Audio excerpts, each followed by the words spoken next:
it's a group 100% run by and for women. It helps because everybody comes in with the same vision, right? Everyone has the same vision to support one another. And because it's just this very vulnerable state of our life, new motherhood, our hormones are all over the place. I think because of that, we are more understanding of one another and each other's state of mind. And I think that really cultivates this energy of positivity. Motherhood is that, right? Motherhood could be synonymous with love, and so we have nothing but love to basically spread amongst ourselves. It makes all the mothers on the group feel like it's a virtual home away from home. You have mothers asking questions and you have other mothers answering questions, and even that is a role in itself. And just being able to have that resource at any hour of the day.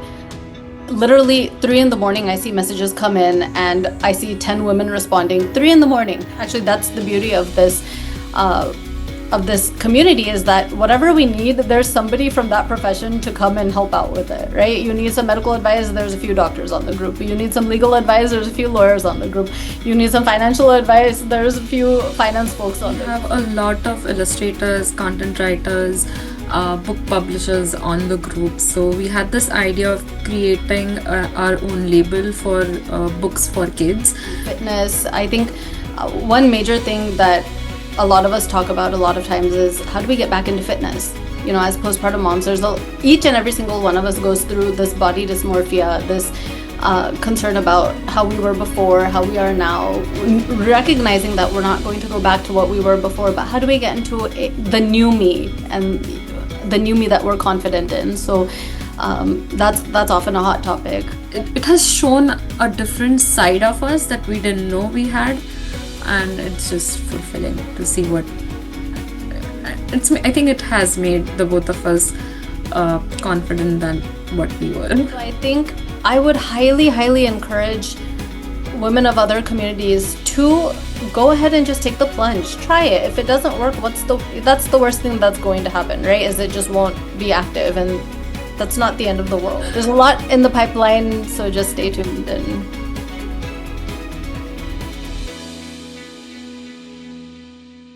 Welcome to yet another exciting episode of What's a Pro. Today's episode is all about connection, community, and the magic that happens when women come together with purpose.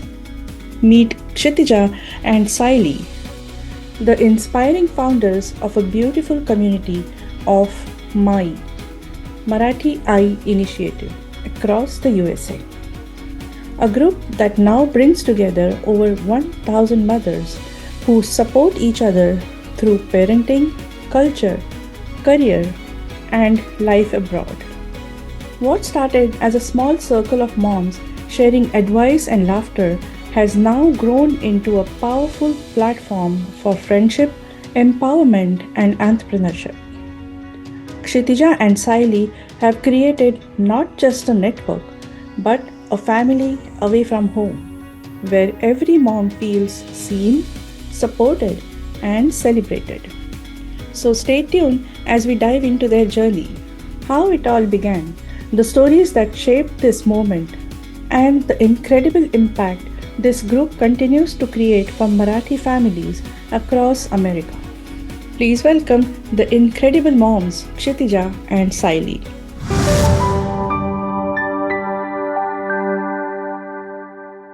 Welcome to What's Up Pro, Kshitija and Sayli. Thank you. Hi, thanks Gayatri for having us. So let's start from the beginning. Where does this idea of bringing all the Marathi moms together start from? So I think that technically this idea is in every mother's mind, right? Everyone wants somebody to connect with, somebody to understand her, someone to ask questions to. So similarly, when I was pregnant and newly postpartum, Kshitija, who's a very good friend of mine, was a little bit ahead of me in this baby making game. She had a 8-month-old baby when I was just delivering, and most of my questions went to her. You know, what do I do? What is this? What's wrong with this? Is this supposed to be right? And she was always there for me every step of the way. And I'm sure that when she was pregnant and going through the same phase, she had the same kind of thought process about needing someone or wanting to connect with someone So Yeah. essentially the idea came about where I approached her one day and I said, "Hey, I'm sure we're not the only ones who need some support, and maybe we should start something for all moms." And but I was a little bit doubtful. I had a lot of doubt that maybe it'll be successful, maybe it won't. And I think that's where Kshitija's, very confident personality came into play, where she said, no, let's try this out. Let's do it.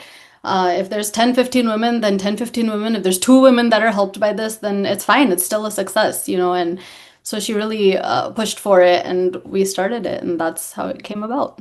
And I also think when Sayli delivered her baby and my son was 8 months, and we were talking about this, I felt that when I was in her phase, like 8 months ago, I just had my mom or my parents who were here to help me, but I didn't have any friends or Marathi eyes who actually went through it and whom I could, call up and at 2 a.m. while breastfeeding and ask questions. And I think it just that experience transferred into the confidence of forming a group for moms. That would be successful. And, if you think about it, we have our doctors who are very medical, and then we have our moms who delivered babies, 35 years 30 ago. years ago, yeah. So, so we needed someone in real time to go through the phase with us. So. Right. Well, that's amazing. It's a very, very, very good idea. And you have formed such a big group, like over thousand moms are Yeah, now so part of we this. started this 2 years back with 10 or 15 mutual or common friends, and we are now 1200 plus in the community across North America. Oh, wow, 1200 plus. So Yes. before moving forward, would you mind introducing yourself like one by one? Sure. Sure. Kshitija. Sure. Hi, I'm Kshitija Karmarkar. I was born and brought up in Pune. I came to United States for my master's in 2016, and I've been here. I've roamed around the country in Texas, Ohio. Finally, we came here to Philadelphia in 2020, and we've been here ever since. I'm a landscape architect, and I have a 3-year-old son. No. Wow. Hi, I am Sayli Natu. I was actually born and raised right here in the United States. And I have also moved around a little bit in my early years. I was born in Michigan, moved around a little bit, ended up in California, and most of my childhood was in California. I am an inpatient clinical pharmacist, and I have a 2-year-old daughter. That's amazing.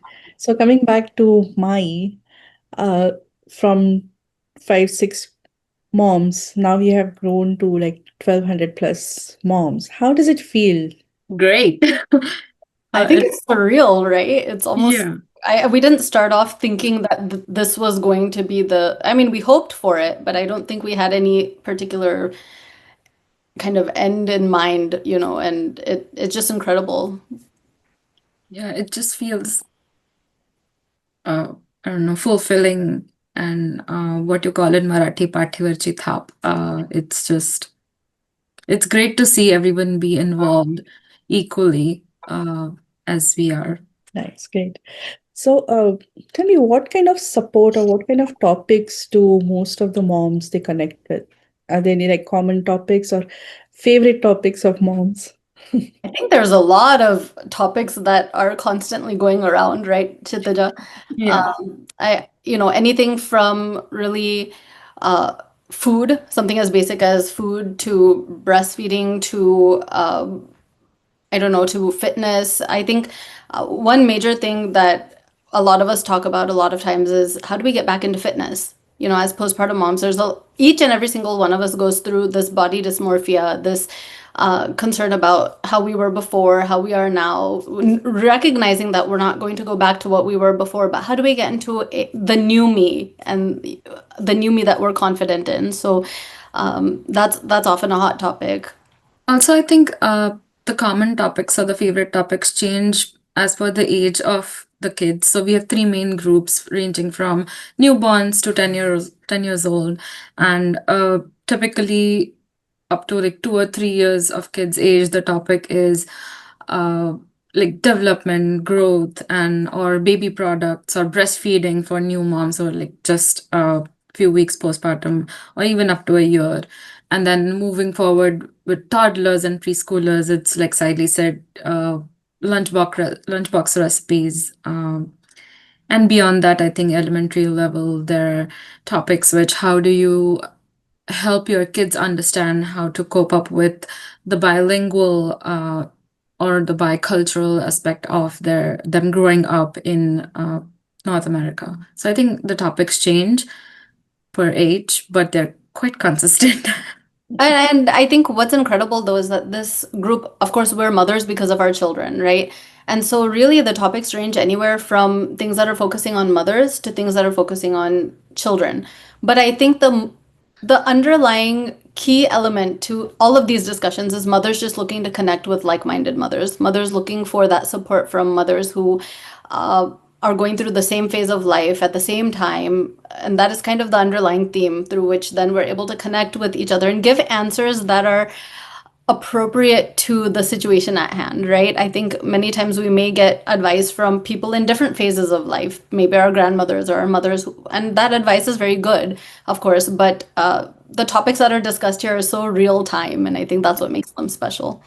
And also, last thing, I think what ties the common thread between all of these is we being Marathi and the group being Marathi I initiative. So it just like irrespective of age or where you're from, it just ties together that cultural traditional background and how we grew up, irrespective of what country you grew up in. So I think the common thread is always there, and that's what will hold us all along. Yeah, I think it definitely helps someone like me who grew up in America to have all of this support because there's things I just don't know that then I get to learn and use on my kid. And it turns out to be very helpful. So Yeah. So, is it mainly right, like for younger kids, or like when you say my, like it is Marathi I, so I can vary from like 1 day old child to like married kids. So how do you manage that range? well, for now, we are only really incorporating people who are pregnant from pregnancy to the age of about 10. So it's interesting because when we first started, the whole group only consisted of basically mothers of newborns. And I think the age range was up to maybe 3, 4, that was really pushing it. Then we got to the age of 5. Then we had questions in the group, what do we do after our kids are done being 5? They have their birthday, they become 6, 7, 8. And I actually had a mom message me and said, do we have to leave the group? Yeah. Oh. So she said, can we please make a group for the older age group as well? And then, of course, the 5 to 10 age group was born. And so let's see, it's a growing process. Yeah, and then beyond that, it's like most of the kids become independent, like not just in their thoughts, but physically, like going to school and doing all their activities. So at this point, we are under the impression maybe that they don't need help after 10. So yeah, the farthest age group is 5 to 10. Let's see. Yeah, let's see. We do have scope to grow. Yeah. Yeah, I mean, once you're a parent, you're always a parent. So Yeah. at every stage, we need help. Yeah. So I've been hearing that a lot from my parents. But it's interesting because I think that right now we are noticing that we are building these lifelong friendships essentially, right? And we have this group of 1,200 people. It's not like once people's kids age out, they're going suddenly no one's going to talk to each other. My guess is that 10 years from now, when we're in that position where our kids are above 10, these friendships and these ladies are still going to be connected. Yeah. And course, yeah, that's the beauty definitely. of it all. Yeah, we had a joke going on the group once ki sorry, one like maybe 30 years down the line, our kids will apparently end up marrying each other. And if someone asks where are you from, they'll just say we are from the Mai community. दोस्ती को रिश्तेदारी में बदल दो. We have 1,200 moms to choose from. We are potentially talking with our what, weed. There you go. But like it's a huge group, like taking care or like having a group of 1,200 plus moms. How do you keep them connected, and how do you spread this positivity? And it's a huge group to take care of. So when we started off, it was just Saili and I who were managing the group. And as we grew, I think after 400 or 500 girls on the group, we knew that we needed a team to handle this huge pool of initiatives that was coming up, the ideas that were coming up from the group. And we didn't have, like, we just got eyes from the group who jumped on board, who had these brilliant ideas and who wanted to help us in every way. So now that we have a team and everybody has been on the same page since day one, since they joined, we don't actually have to take those efforts to keep them going and keep everybody positive, because everybody is coming uh, into this role of helping or giving back to the community with the same ideas and same perspective. So we don't, like, I don't think we take any efforts to keep everybody positive or keep everybody in line. It's a community and it's a team. I think to add to what Kshitija is saying is that this group is very self-feeding and self-sufficient, essentially. Yeah, yeah. So even if some moms don't have the bandwidth to maybe join a leadership role, right? Uh, you have mothers asking questions and you have other mothers answering questions, and even that is a role in itself. And just being able to have that resource at any hour of the day, literally 3 in the morning, I see messages come in and I see 10 women responding 3 in the morning. Yeah. And I'm like, okay, great. So it's really just a self-feeding group where women are there to help each other because they're getting something, the same thing out of it. And like Kshitija said, I think it helps because everybody comes in with the same vision, right? Everyone has the same vision to support one another. And because it's just this very vulnerable state of our life, new motherhood, our hormones are all over the place. I think because of that, we are more understanding of one another and each other's state of mind. And I think that really cultivates this energy of positivity. Motherhood is that, right? Motherhood could be synonymous with love. And so we have nothing but love to basically spread amongst ourselves. Right. So, when you say you are this big group, like 1,200 moms, what is the format of this group? Do you meet like in person, or it's just a WhatsApp group, or like just describe the So, format? yeah, I'm happy to take this question. So we started off as just a WhatsApp group, right? It was literally 10, 15 women who were just messaging each other. Hey, what do we do here? How does this work? And then as word of mouth started spreading and it started growing, we started having communities where some of us said, hey, let's do a meetup, especially Bay Area. The Bay Area is huge, right? So of course, the first meetup only had five ladies that showed up, and they were from all over the Bay Area. And we got together at a Zoshi Vada Pav, and we enjoyed each other's company. That was kind of our first event, we can say. But as we started growing, I can speak for the Bay Area that I remember one time I just casually said on the group, hey, do we want to do a Diwali party or something to help introduce our kids to the culture as well and for us moms to mingle? The rest was history. We've had 200 plus events, 200 plus people events since then, and every event sells out within probably 24 hours. The last one sold out within 19 hours based on the capacity of the hall. So yeah, I think people really just want to come together. So I think when we are talking about your format, we started off as a WhatsApp group, but then we kind of graduated to meetups. Then we graduated to bigger events. Then we graduated to events all across the country. Kshitija hosts things in Philly. We have Michigan. We have Seattle. There's other communities that are trying to start. And in addition to this, we are also starting many different initiatives that are online. So it could be fitness group where we are kind of encouraging each other to, hey, get out there and exercise. Let's send each other our updates to keep each other motivated. Or, there's a book club. there's a book club, there's a career circle. So there's so many different initiatives that we're starting. So we're both online and offline, I would say. Yeah. And I think going back, the first meetup was so Sairi lives in Bay Area and I live in Philadelphia. So the first meetup was actually both of our families took a trip to Las Vegas when we had just started this group, and I think that was the first cross country meetup that we did. Yeah.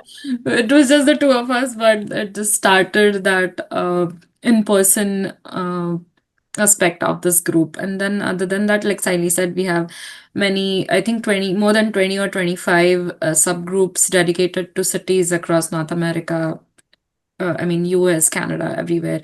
And slowly but steadily, a lot of cities are starting these meetups, be it with five eyes or 10 or 200. I think it's online and offline both. That's amazing. So I'm a proud member of mine, I would say. So, Love to hear about your experience as well.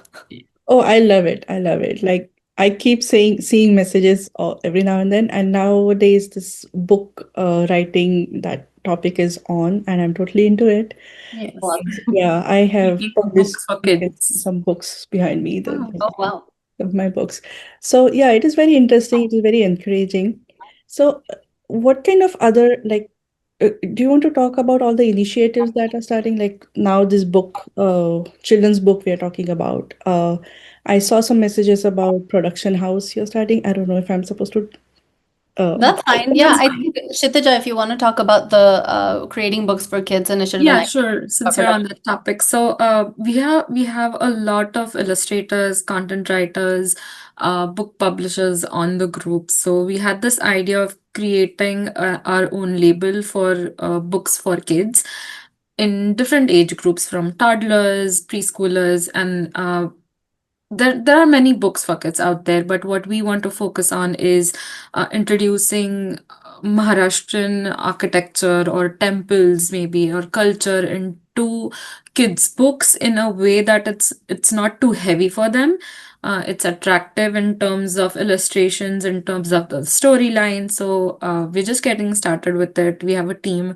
We are trying to establish a team to, assign responsibilities, and there are so many girls, so many eyes who are interested in doing this, that it's all at this point it's almost like we're thinking about less number of books and there are more people on the team. So but it's going great, as yeah. And you know what's wonderful is that all of those books are going to be vetted by Mai, right? By Yes. Mai eyes. So we know that they're exactly what we're looking for.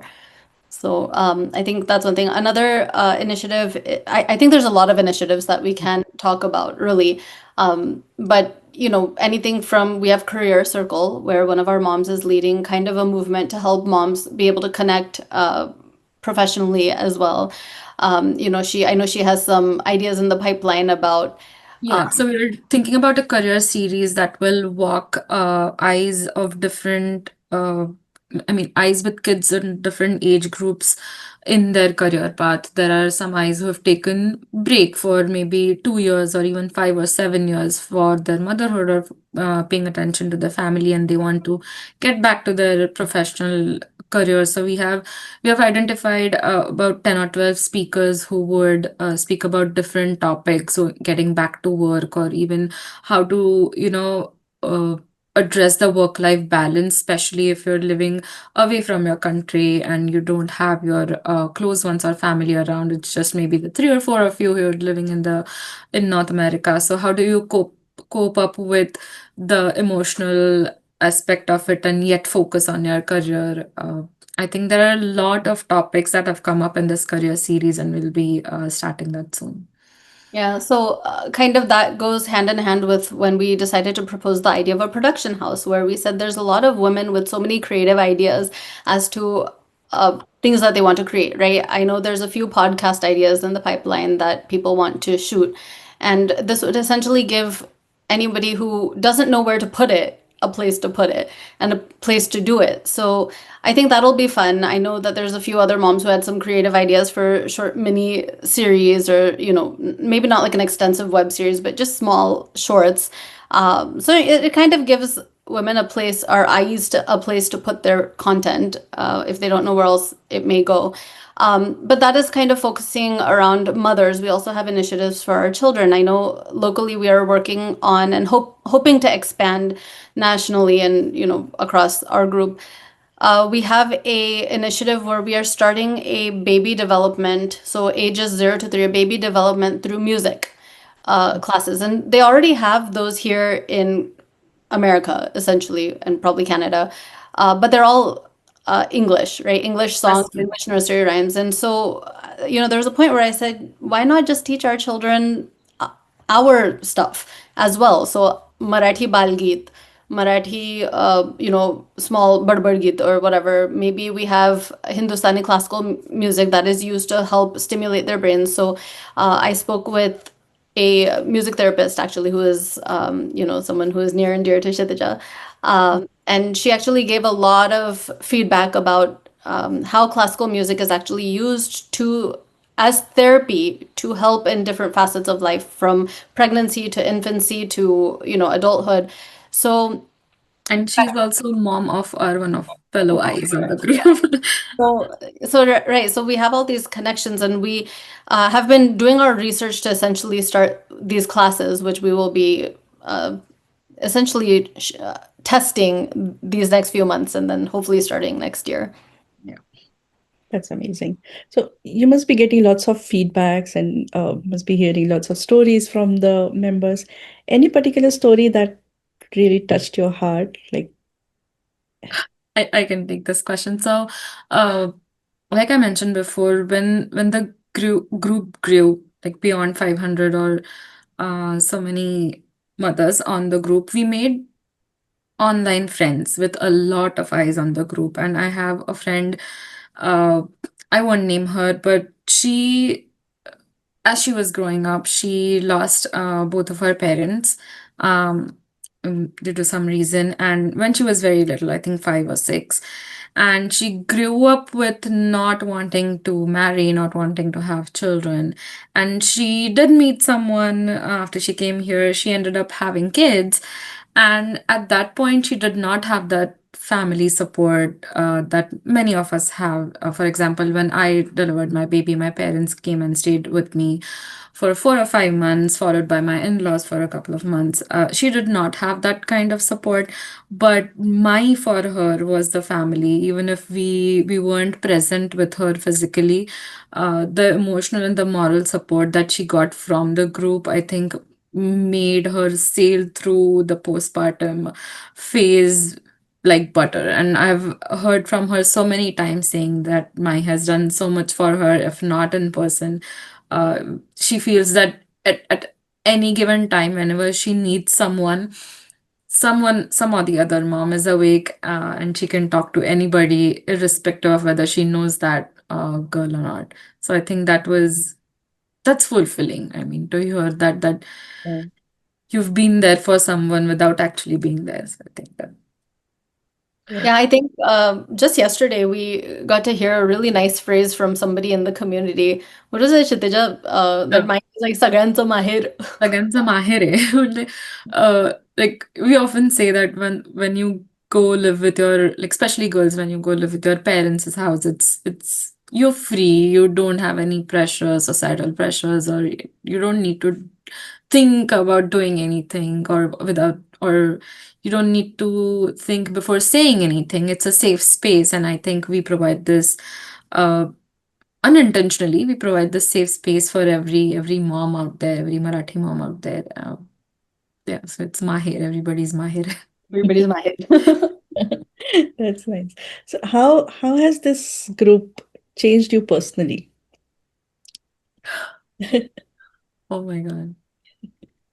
I think I think becoming mothers, that is already a huge change in our life to begin with, right?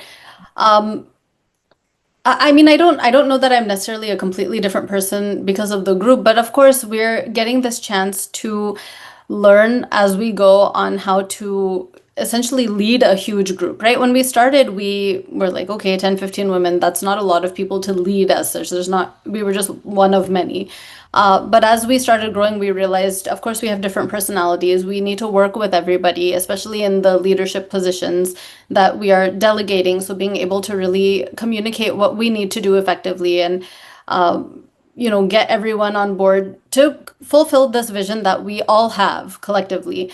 It's been really incredible because we've learned so much about the process of I think before, like, financially speaking, I'm zero. Okay, I'm in medicine, I don't do anything finance related, but along the way, trying to work on our next steps and our dreams as we go forward, there was so much that we needed to figure out about, okay, if we're doing events and we're moving a lot of money around, how do we manage that?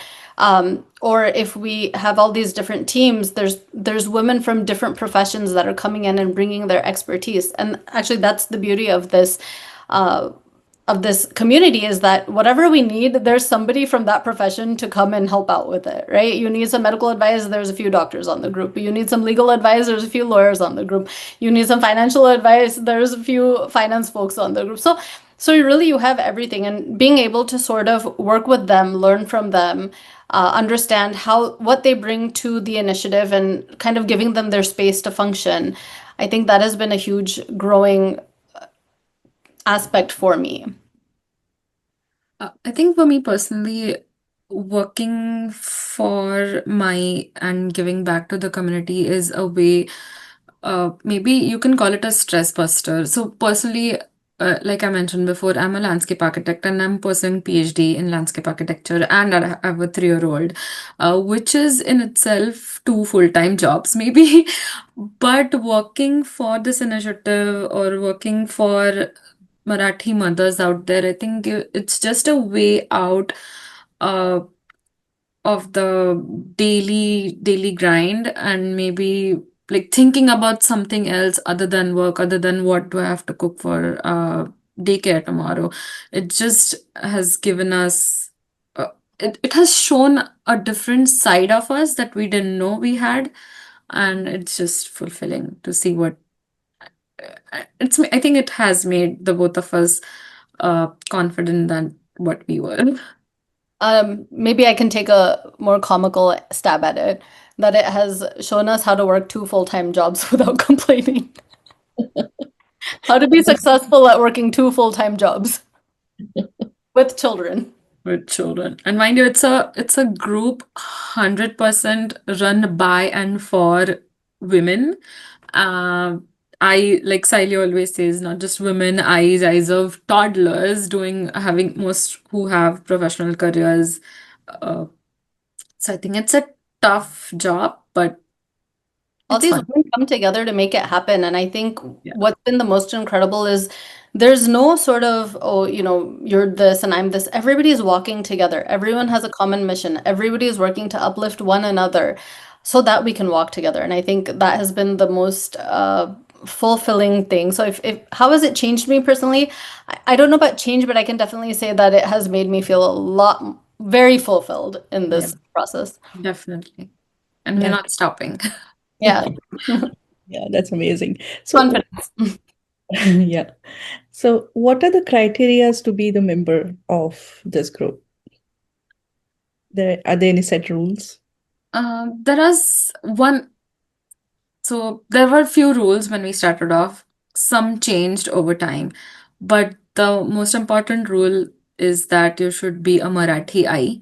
Uh, Not married into a Marathi family. You should be born and brought up in a Marathi family, not because we are against any other cultures or traditions, but because when you're grown up in a certain type of family, speaking a language, following certain traditions, there is some commonality between uh, home remedies, or between how what you teach your children or how you teach them, or preaching about religion or anything. There's just a common factor that ties everything together. So that's the only reason that we have this is Marathi I initiative and not just I initiative. And other than that, I think we have some factors like age group, because we have multiple WhatsApp groups. Uh, that depending on the age of your kid, I think we just ask how old their child is, and the as of now, it's for mothers who are located in North America. So that's another thing that we ask. So as long as you satisfy these three, you're part of my.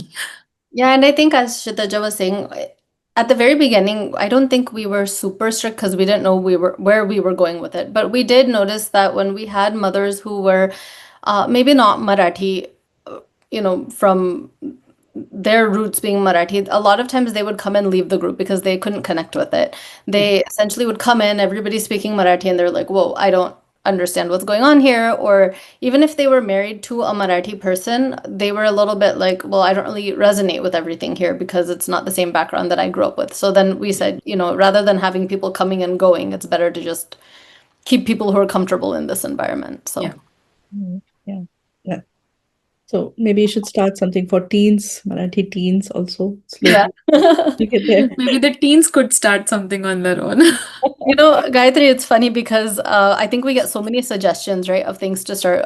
So we also have a Baba group now, right, which was started by some Babas. But before they started their group, they did come to us and say, "Hey, can you start a Baba group?" And we said, "We For can't do us. it for you." Yeah.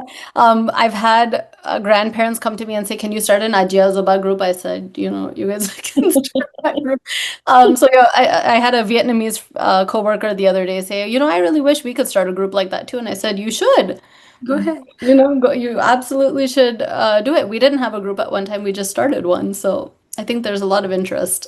Yeah, That brings me to my next question. Any advice for anybody who want to start their own group, something like this?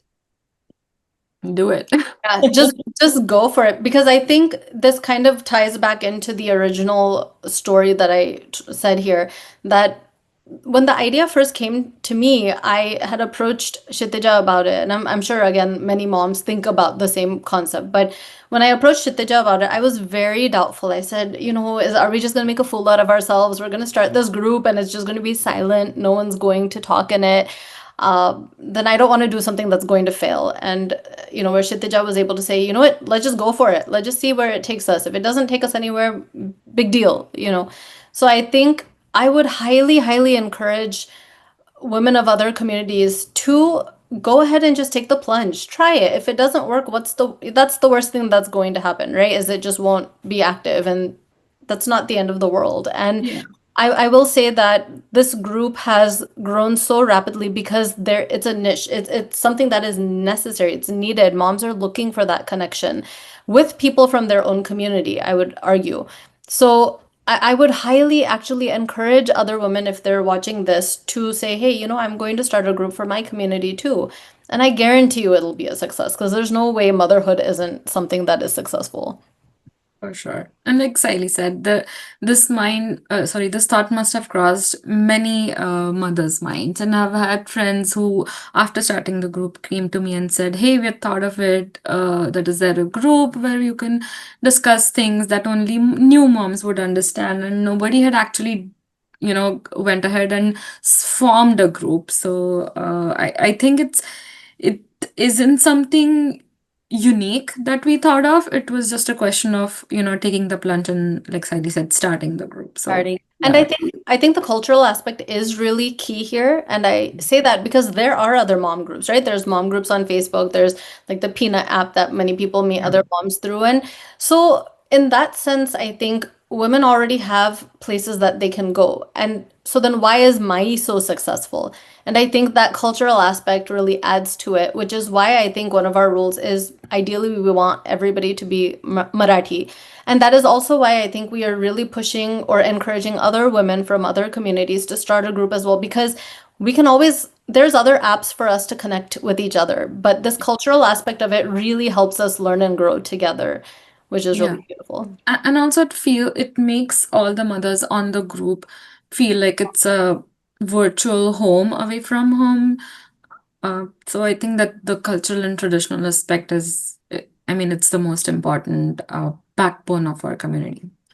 Yeah. Yeah, that's amazing. So what's next for my any upcoming projects? Lots. Lots of it. Good to know that. If we sat here and tried to talk about it, I think the list would go on for I think this discussion would go on forever. But Yeah. there's a lot. I think we can just say there's a lot in the pipeline. I think we've talked about some of the initiatives. Uh, Yeah. we have Maybe some. just maybe just stay tuned and we can do a part two of this. Yeah, that's exactly what I was going to say. Is that there's a lot in the pipeline, so just stay tuned and you'll see. Great. Well, thank you so much. Thank you so much for starting this initiative. And thank you for your time and giving so many good tips. So I'll put your information on your website in the description, so anybody who would like to join the group and Sure. even bigger, so they can join. Yeah. Yeah, that would be great. We'll share all our details and contacts for you to put out there. And thank you for having us. Thank you for giving us the opportunity to share with everyone what we're building, trying to build here, and how we're trying to grow. Thank you for having us. Yeah, I also wanted to take this opportunity to say thank you to Gayatri. Thank you, Kshitija, for being an amazing co Thank you. buddy to do this with. Annie, thank you to all of the moms, right? Thank you to all of Yeah. the moms who are making this happen and all the moms who have stepped up into leadership positions to make this happen. I don't think that I think Kshitija and I just started it, but it wouldn't have been possible without each and every single mother's input, activities in the group, and really spreading the word and having faith in Yeah. us. So. Yeah, and also feeling that this community belongs to them, and uh it's not that we are the owners and you're the members. I think everybody has the same notion of uh owning up the community as if it's their own baby, like they have their own baby. So I think it is because of all the 1200 moms who are on the group that we are flourishing and growing every day. And thank you, Saili, too. Yeah. Thank you, everyone. Thank you. Thank you so much, and all the best for all the future initiatives. Thank you. We look forward to seeing you in those initiatives too. Yes. I'm already there. All right.